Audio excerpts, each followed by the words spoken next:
If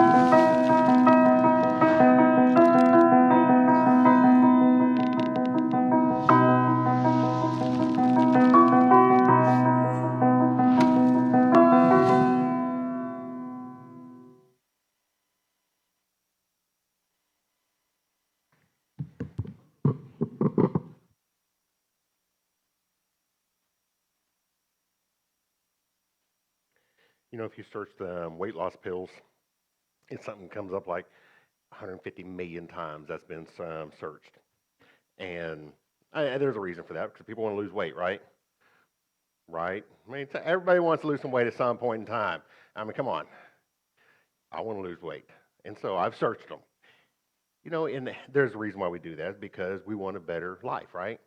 You can do more if you're, maybe if I lost 10 pounds, I can do a little bit more. Maybe I can run a little bit further. Who knows what it is. But the weight loss pills are searched for a reason because people want to improve life. And so I want to give you something today that will truly, radically improve your life. And you don't have to pay anything for it. Nothing, I'm not asking for credit cards, nothing like that. But it's going to be something that will, if you'll do it, it'll make you happier, healthier, more fulfilled, and it will leave a lasting legacy far beyond your lifetime. Are you interested? This is question and answer time. I mean, you gotta wake up, keep me awake. All right, so we're interested, and now before you tune me out, I want you to be thinking about something. We all want that best version. We are created by God, and I really believe this. We are created by God with desire to be fulfilled, to be happy, and to live for something that is more than just our own stories. I really believe that. I think there's more to life than just us here and now. We are on a search for significance and fulfillment, and today I want to offer you that pathway towards a life that we've always wanted, towards a life that makes you just happy. And I can just do the whole sermon in one thing: generosity. Generosity is what we're preaching about today. And I know right now, at least 3 or 4 of y'all went, great, money. That's what we're talking about. We're not talking about money, not even close. We're talking about something that's a lot bigger than that. I'm going to show you from Scripture that living generously can open the floodgates to a better version of life that is possible, and it sets you on a path to happiness and purpose and impact. And as we get going, I want to take a moment to tell you what generosity is not, though. That's key. I want you to understand what it's not. And you might be still thinking, though, well, it's going to be about money. I know it's going to be about money at some point. But generosity has to do with so much more than money. Money is a part of it, absolutely 100%. It does come into play at all point in time in our life. But a generous life is about being generous in a variety of ways. So I'm going to stop for a minute and think about these different ways that we can be generous. First one is this: we can be generous with our thoughts. I mean, how many of y'all went to a store before and you looked at somebody and you went, that's a weird person. Look at them. Now, don't act like y'all have it. I know y'all too well. You're like, weirdo. I'm not saying I haven't because I know I have. But shouldn't we give people the benefit of the doubt? I mean, the Bible talks about, loving our neighbors ourselves. Trent talked about that. And it says, love God, love people. We go love God, love people every week. And so I think if we're going to start talking about that and be serious as a church about saying that every week, we have to start changing some of our thoughts and be generous with them. But to go that a little further is, I think we also need to start thinking about ourselves a little bit there and realize that God made us. We have a hard time thinking about other people, about being good people, loving people, not weird people. That's my brother and sister right there. I don't know anything about them, but I know that God made them and they are the way they are for a reason. And I think before we can view people the way that we need to, we have to view ourselves through God's eyes. We have to look at ourselves and ask, what does God think about me? Have you ever thought about that? What does God think about me? One, He created me. Does God make mistakes? No. The answer is no. He does not make mistakes. So everybody in here was created with a purpose, a character trait, a flaw, whatever you want to say it about yourself. God made you. So you're perfect according to Him. Now we all sin. We've all been, we know all that stuff. We, from the get-go, from Genesis all the way through, we see the sin, and we were born into sin, and God, being merciful and graceful, provided a way to him through grace and love, and that is his son. But we need to stop talking negative about ourselves, or we can stop talking negative about other people. I do not like negative people. I don't think anybody does. Anybody love hanging around someone that's all they are is negative all the time? Anybody? No. Nobody likes that person. So we need to maybe take a view in our thoughts and be generous with them and practice building people up. Because I really believe that negative talk is always a bad reflection of God. When we're talking about other people and we're being mean to other people and stuff, you've got a bad view, an incorrect view of what God says about you and about other people. And so we need to be generous with our thoughts. We need to be generous with our words.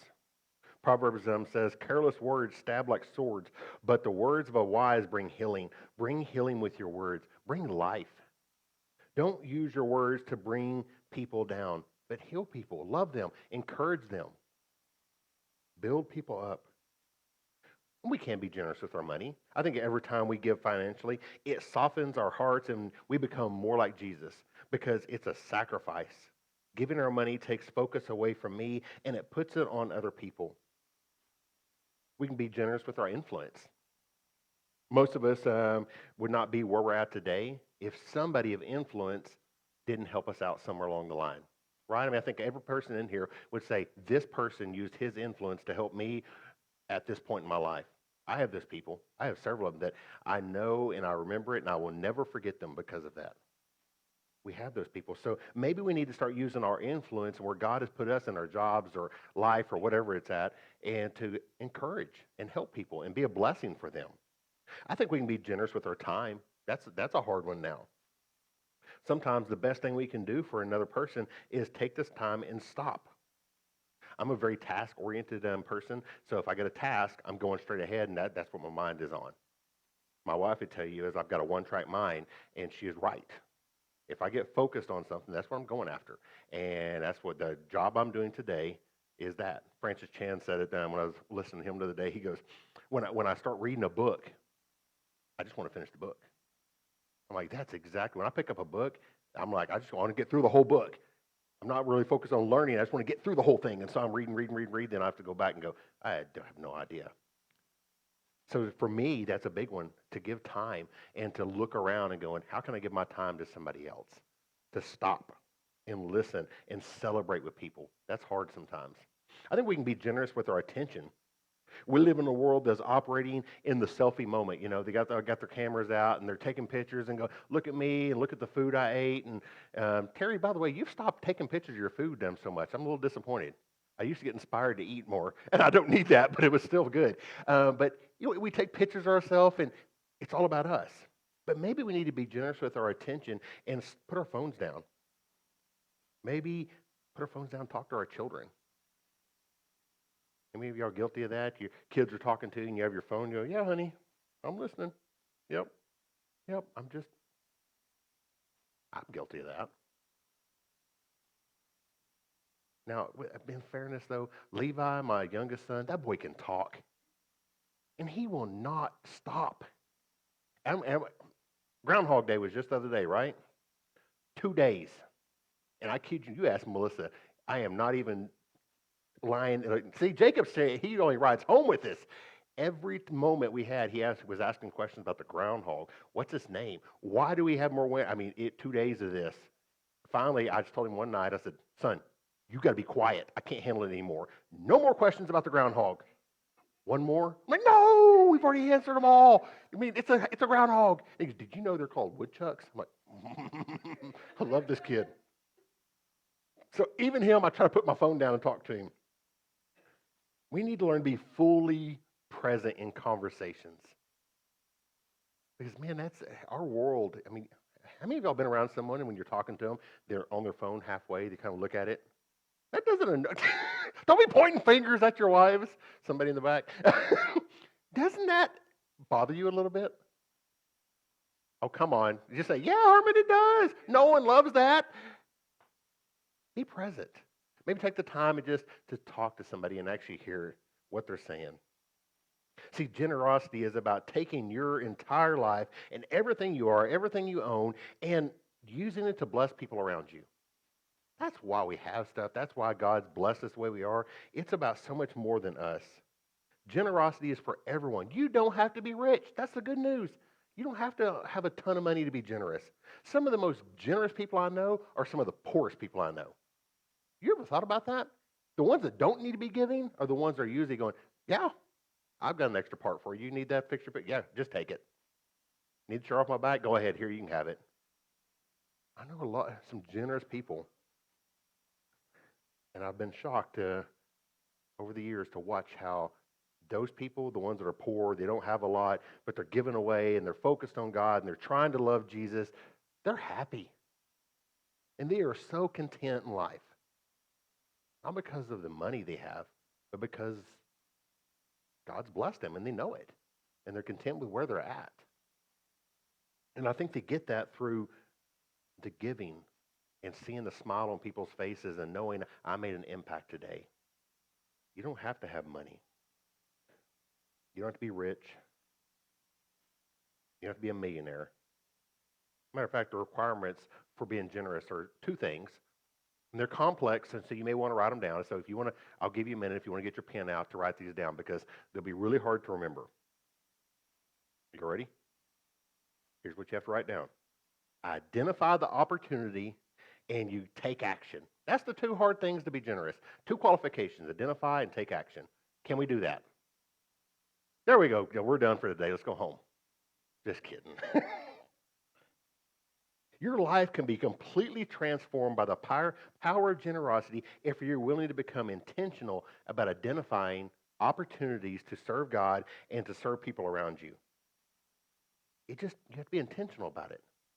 There is a pathway to a generous life, and it comes with awareness and action, and that equals the impact. You have to do this, and that I'm admitted is not my skill set. My wife, like I said, tells a one-track mind. She will ask me things I'm like, I don't know.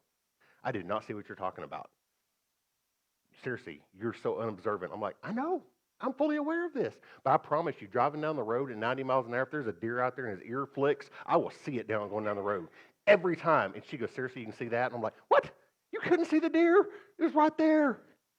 Yeah, just challenge me. Bo, you know what I'm feeling. Yeah, you can see deer. My wife can ask me what my kids did 5 minutes ago. I'm like, what? I was reading, man. I'm sorry. Be observant. And so today we're going to start with the first step on our path towards a generous life, and that's learning to be aware. Stop and think about how many experiences we have during a week. You ever thought about that from now until next Sunday? Start thinking about the experiences you're going to have. There's sights, there's sounds, there's tastes, there's touches, there's smells all around us. From the moment you get up, something starts happening. In fact, if we try to put a number to it of how many things you experience in a week, you just couldn't number them. Maybe I better be in the billions. So many things happen to us. And science and research tells us that our senses never actually stop working. Even when you're asleep at night, you're still smelling things. And maybe your husband, but you're still smelling things. And you're still hearing things. And all those things are happening around you. We are literally sensing things all the time. We are in a constant state of sensory overload. And because of this, our brains are working overtime to categorize what our senses are experiencing. So they're trying to line everything up, and they're trying to make sense of things, and they're wanting to make sense of it. And so our brain just kind of goes on autopilot. It just does things because of so many means of things we experience. Our brains make the effort to put it in line and make sense of it, and we categorize it. But really, we're not fully present because of that, because so many things that happen. For instance, if I get up in the morning, or when I get up in the morning, I brush my teeth and I take my pills. I have so many times been walking down the hallway and go, did I take my pills? I think I took my blood pressure pill. I brush my teeth, but I cannot remember. I have to go back in there, then I think about it, because you think I'd be smart enough by now to use the little box that has Monday, Tuesday, Wednesday. No, I have one. I still don't use it. So honestly, I'm too lazy to put them in when it runs out, so I just get them out of the bottles. We do so many things without thinking. Everybody driven to work before and you don't remember how you got to work? Oh my gosh. I'm lucky now. It's only 2 blocks, so I don't have that problem. But I used to work in Chickasha at Delta Faucet, and I had to leave at 5 in the morning to get there to work my first part of my shift. I'd arrive there, I'm like, how did I even get to work? I think I just slept, autopilot all the way there. So we need to learn to pay attention a little bit. Jesus was so great at this. Obviously, I mean, he's God, he's man, but it still amazed me that the fact that the man could still pay attention to everything around him. And he took so many opportunities to be generous. That's where we're going to get into our text. It's Matthew or Mark chapter 5. Mark chapter 5, 21 through 34. And we're going to read the first few verses and then break, and then we'll read the rest.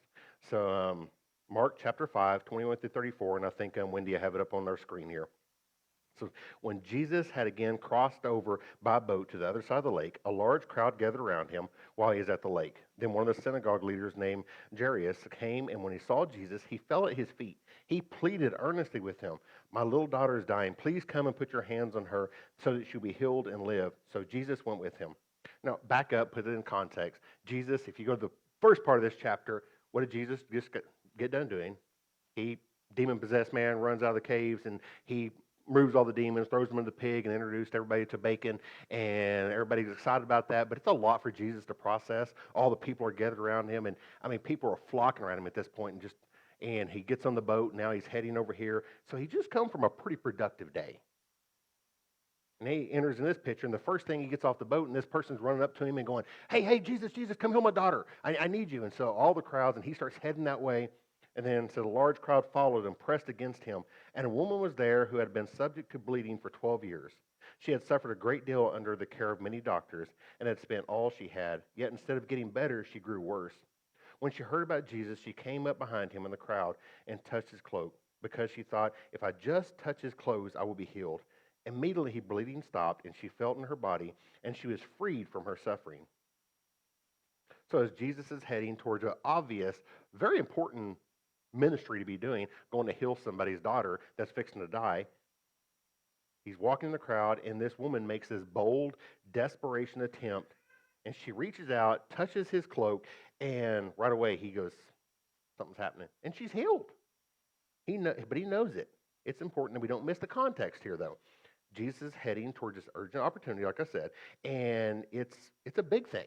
We're not talking about a little thing. He is going up there, and he's dealing with popular people, the religious leader, and it's a big life and death moment. And so that's what he noticed, or that's what he's heading towards. Then we get to verse 30, and it says, at once Jesus realized that the power had gone out of him. He turned around in the crowd and asked, who touched my clothes? You see the people crowd against you, his disciple answers, and yet you ask, who touched me? But Jesus kept looking around to see who had done it. Then the woman, knowing what had been done and what happened to her, came and fell at his feet. Trembling with fear, she told him the whole truth. And he said to her, daughter, your faith has healed you. Go in peace and be freed from your suffering. In the middle of this large moment, and the disciples are being completely shocked at Jesus' response. Remember, they can't believe that he would even ask that question. Everybody's touching you. Everybody's up against you. What are you talking about, Jesus? But somehow Jesus has the awareness to go, someone needs me. Something needs to be done. I mean, think about this. She could have touched him. He could have went, power left me, and he could have went on. She was healed. He knew she was healed. It's God, after all. He knew what was going on. He could have just kept going on, but he didn't. He stopped. He took the time and the opportunity to be generous. And I think the disciples are asking the same question that I found myself asking when I read this story is, how in the world did Jesus do this? How did he know? I mean, one, obviously the answer is God. He is God. He's going to know. But at the same time, he is man at the same time. But he felt it. And so the important question is that we need to pay attention to, I guess, is how did he do it? But should we pay attention to this? And the answer is yes, because Jesus is our example. He's our blueprint on how to live. He is everything to us. That's who we're following. We have Ephesians, we just read it today. We must imitate Christ. Imitate him. So in other words, if Jesus was aware of needs of others, then what do you think our job is? To be aware of needs of others. To focus on looking at other people. Most of us live this incredibly busy life. We are busy, right? I am. I know you are. And much like this story, we have things coming at us from every direction. Some of these things are incredibly urgent. Some are not so urgent. Some we've got important people in our life. We've got people that are not so important. And but God, He's in the same situation here. Jesus is walking, and He dismisses all that and stops. How do we, as followers of Jesus, have the same level of awareness that He had with this woman? How do we get there? How do we imitate Christ in this? And I want to give you the answer to this question right now. But before I do, I want you to understand why this question is important. And I think it's tied to a principle that we must understand. Awareness activates generosity. In other words, you got to see it. You got to recognize there's a problem. And then once we do, that generosity comes easier. See, people who are successful at living generous lives seem to always have their antenna up. For those people under 30 years old, an antenna goes on the outside of your car, or your grandma or grandpa had it on the TV, when it looked like this, or we had one outside of our house, and it turns, and you have to go out there and adjust it to find channel 7, and there's nothing worse than doing that when it's cold at 11 o'clock at night and going, you need to turn it, we can't get channel 7, you turn it 2 inches, there! And then the wind blows it, no, turn it back! Yeah, that's what an antenna is, just for you people that don't have to have it anymore, and if you're under 30. We had one for a long time. I hated the thing. When I discovered we could get dish, I'm like, oh, life-changing right there. It's amazing. But this antenna is a long piece of metal that just receives a signal from a long distance away. Its sole purpose is to pick up that signal. And that's what we need to learn to do, is pick up the signals of people in need around us. Take the opportunity. The disciples in the story were actually correct. Everyone was touching Jesus. In the same way, we are intersecting with people in our lives at all point in time. People are everywhere. You don't have to ask that question. You just have to look around. So how do we do it? How do we clear the air, clear out all the static in our lives, and to be able to see?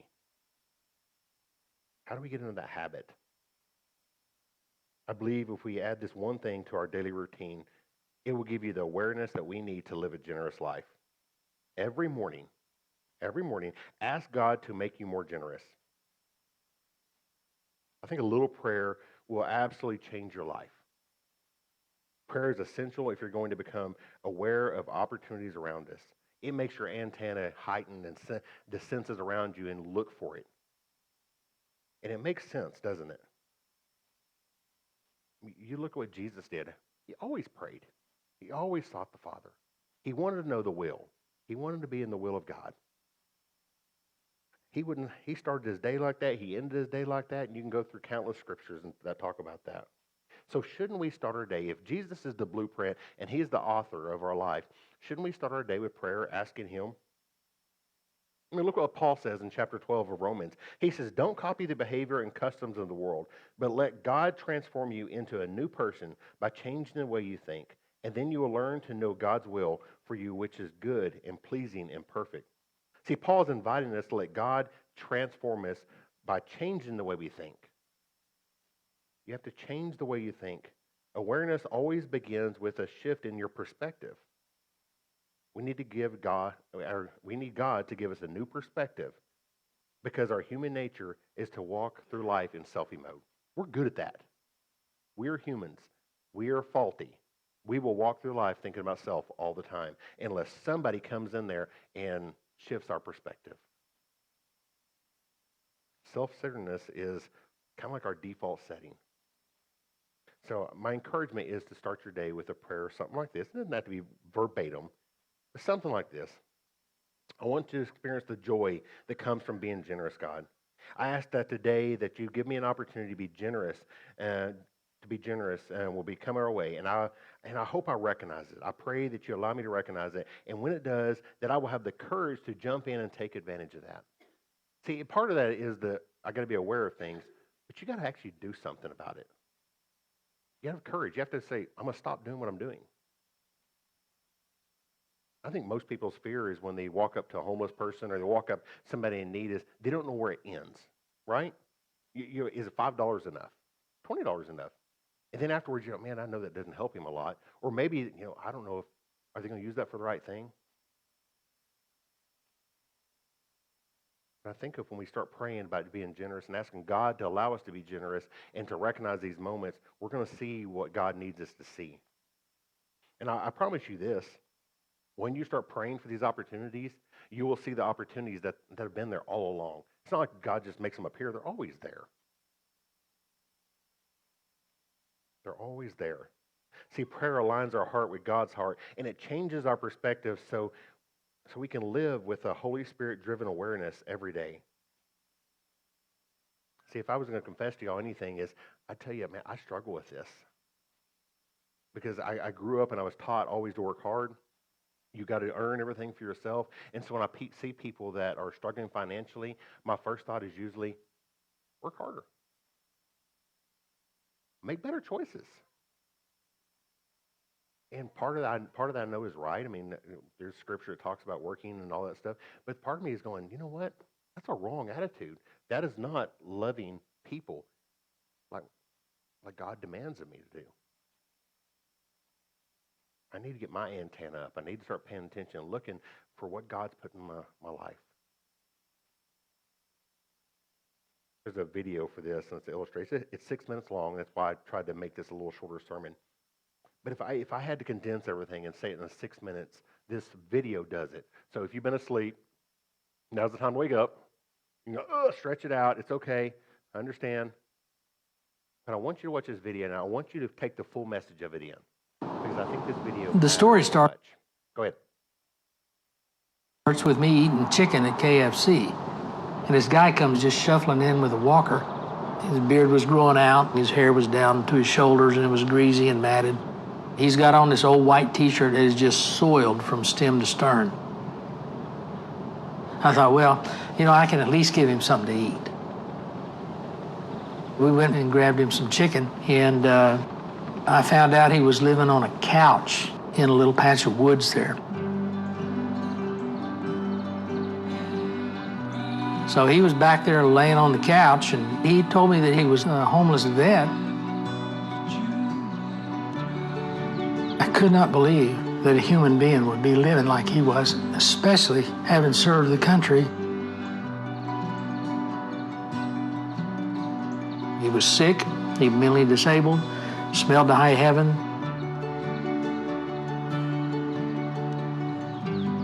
It would be inhuman to leave a man living out like that if there was any hope.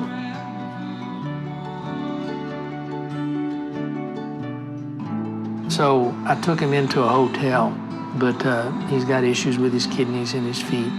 And so they finally said, look, take him out. We just started taking care of him from then on. Ready? What happens to a man that deteriorates to the position that he's in? From what I've been able to piece together, he was adopted by an elderly couple, so they died early in his life.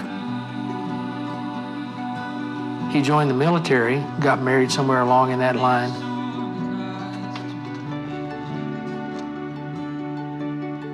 His wife said, come home and take care of the family or she was going to leave him. He went home to take care of his wife. Well, she left him anyway and took the kid.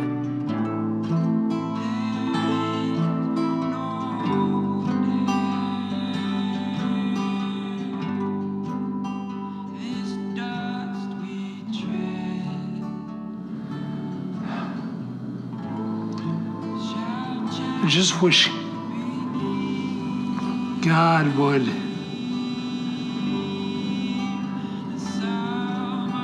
make all of this stop.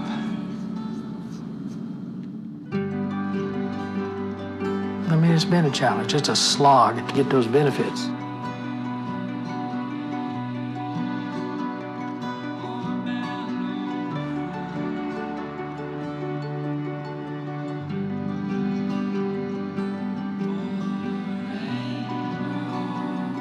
In the middle of this thing, I don't know when it'll end. I don't know if it will end. But when I committed to help him, I basically told God I'd see it through.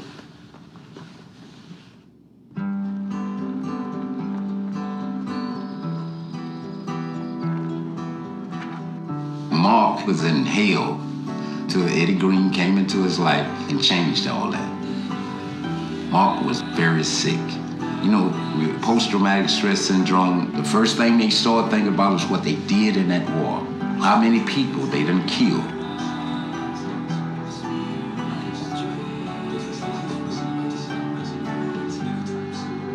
And sometimes I think I've made so many mistakes. When I'm laying in bed, I ask God to make sure I don't wake up.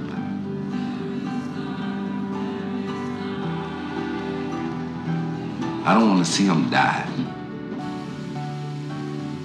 I'm hoping that Mark can get out of the prison that he's in his own mind, and come back to life. For a while, I hated God more than anything on this planet. That went away because I figured there's all kinds of people on this planet that are kind of like me, and he's helping them. Eddie is someone that I would do anything for if I could. Go to the bathroom and then call me when you get ready to brush your teeth, all right? He's done so much for me.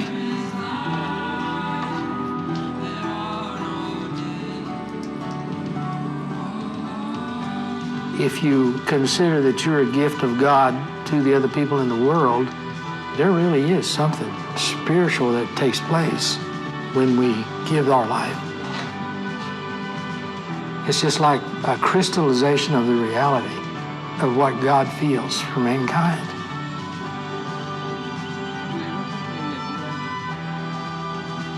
Just listen to Mark. Listen to him cry out, man. He became my brother. This is the way I look at other people. They are human beings. They are brothers and sisters no matter what.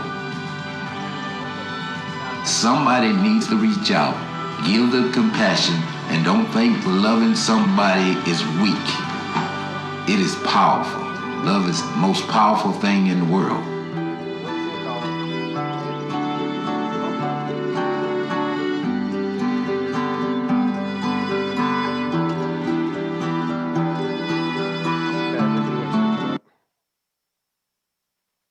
It's a powerful story.